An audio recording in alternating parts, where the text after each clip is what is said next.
അപ്പൊ ഇനി ഇന്ത്യയിൽ പാസ്പോർട്ട്, അതായത് പാസ്പോർട്ട് എന്ന് പറഞ്ഞു കഴിഞ്ഞാൽ പൗരത്വം തെളിയിക്കുന്ന ഒരു രേഖയേ അല്ല. ഇതെന്ന് പറഞ്ഞാൽ വെറുതെ നിങ്ങൾക്ക് ട്രാവൽ ചെയ്യാൻ വേണ്ടിയിട്ട് മാത്രമുള്ള ഒരു ഐറ്റം ആയിട്ട് നമ്മുടെ മിനിസ്ട്രി ഓഫ് എക്സ്റ്റേണൽ അഫയേഴ്സ് പറഞ്ഞിട്ടുണ്ട്. ഈ സുഡാപ്പികൾ എന്ന് പറഞ്ഞാൽ തല നിറച്ച് വർഗീയതയും 10 വയസ്സുള്ള ബുദ്ധിയില്ലാത്ത ടീം. അപ്പൊ ഇവന്മാർക്ക് ഇങ്ങനെയൊക്കെ തോന്നുന്ന സ്വാഭാവിക. സുഡാപ്പികളെ പുതിയ പ്രശ്നം എന്താ അറിയോ? പാസ്പോർട്ട് കയ്യിലുണ്ടെങ്കിലും ഇന്ത്യൻ പൗരനായിട്ട് ഗവൺമെന്റ് അംഗീകരിക്കില്ല എന്ന് പറഞ്ഞത്. നമ്മൾ ഇന്ത്യൻ സിറ്റിസൺഷിപ്പ് ആക്ടിൽ വ്യക്തമായിട്ട് പറഞ്ഞിട്ടുണ്ട്, ഒരു ഇന്ത്യൻ പൗരനാവണമെങ്കിൽ ഒരു ലോഡ് രേഖകൾ വേണം. കുറെ ലെയേഴ്സിലാണ് അത് ഡിഫൈൻ ചെയ്യുന്നത്. അല്ലാതെ ഒറ്റ ഡോക്യുമെന്റ് അല്ല.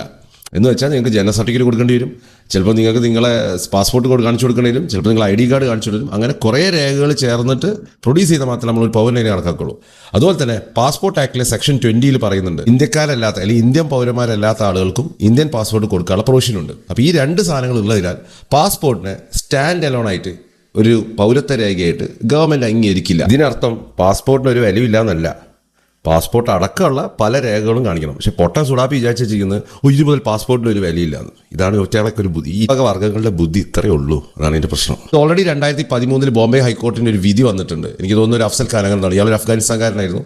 ഇയാൾ എന്നിട്ട് ഈ പറഞ്ഞ പോലെ ഇയാളുടെ പാസ്പോർട്ടും ഉണ്ട്, ഈ പറഞ്ഞ പോലെ ഇതുണ്ട്, ഒക്കെ ഇയാൾ തരികടയോടെ ഒപ്പിച്ച് വെച്ചിട്ടുണ്ട്. 2013 അങ്ങനെ ഇയാൾ എന്നിട്ട് പക്ഷേ കോടതി പറ്റൂല എന്ന്. കാരണം ഈ പാസ്പോർട്ട് ഒറ്റയ്ക്ക് പൗരത്വ രേഖയാക്കാൻ പറ്റില്ല. നമുക്കിവിടെ ഒരു ലോഡ് രേഖകളുണ്ട്. അപ്പോൾ അതെല്ലാം നിങ്ങൾ സബ്മിറ്റ് ചെയ്താൽ മാത്രമേ നിങ്ങൾ പൗരനാവുള്ളൂ. അപ്പോൾ ഇതിനെപ്പറ്റി ഒരു ധാരണ, സിറ്റിസൺഷിപ്പ് ആക്ട് എന്താണെന്ന് അറിയില്ല, പാസ്പോർട്ടിൻ്റെ നിയമങ്ങൾ അറിയില്ല, ഇതിൻ്റെ ക്ലോസുകൾ ഇതൊന്നും അറിയാതെ സുഡാപ്പി കിടന്ന് പറയാം, അയ്യോ പാസ്പോർട്ട് ഇതാ എന്തോ ആദ്യമായിട്ട് ഇങ്ങനെ കേൾക്കുന്ന പോലെ. ഓൾറെഡി നമ്മുടെ നാട്ടിൽ ബംഗ്ലാദേശിക്കും കണ്ട മറ്റേ ഇവർക്ക് വരെ ആധാർ കൊടുക്കുന്നത്. ഈ ആധാർ കംപ്ലീറ്റ് കൺട്രോൾ ചെയ്യുന്ന സ്റ്റേറ്റ് മെഷീനറിയാണ്. സെൻട്രൽ ഗവൺമെന്റാണ് ID എങ്കിലും കംപ്ലീറ്റ് ചെയ്യുന്ന സ്റ്റേറ്റ് മെഷീനറി. അപ്പോൾ ഇവിടെ സകല ബംഗ്ലാദേശിക്കും മറ്റോ ഇവിടെ ഹോട്ടൽ വരെ നടത്തുന്നുണ്ട്. അപ്പോൾ ആധാറിനെ നമുക്ക് ഇപ്പോൾ തൽക്കാലം വിശ്വസിക്കാൻ പറ്റില്ല. അപ്പം നമുക്കൊരു ഓപ്ഷൻ ഈ പറഞ്ഞ എല്ലാ രേഖകളും നോക്കല, അല്ലെങ്കിൽ നമ്മൾ നാഷണൽ ID കാർഡ് ഉണ്ടാക്കണം. അതിനായിരിക്കും ഈ SIR ഒക്കെ നടത്തുന്നത്. അപ്പോൾ ഇങ്ങനെയാണ് ഇതിൻ്റെ ഒരു നിയമവശങ്ങൾ, രീതിയും. ഇതിനെപ്പറ്റി അറിയാതെ സുഡാപ്പി കിടന്ന് ഒച്ചപ്പാടുണ്ടാക്കുമ്പോൾ ഇതിന് കൂടെ തുള്ളിക്കൊടുക്കാൻ കമ്മിയും കൊങ്ങിയും. കാരണം വെച്ചാൽ മുസ്ലിം വോട്ട് കിട്ടണ്ടേ? സുഡാപ്പികൾക്കനുസരിച്ച് തുള്ളി കൊടുത്തില്ലെങ്കിൽ കാക്കമാരെ വോട്ട് കിട്ടൂലല്ലോ. ഇതാണ് പ്രശ്നം.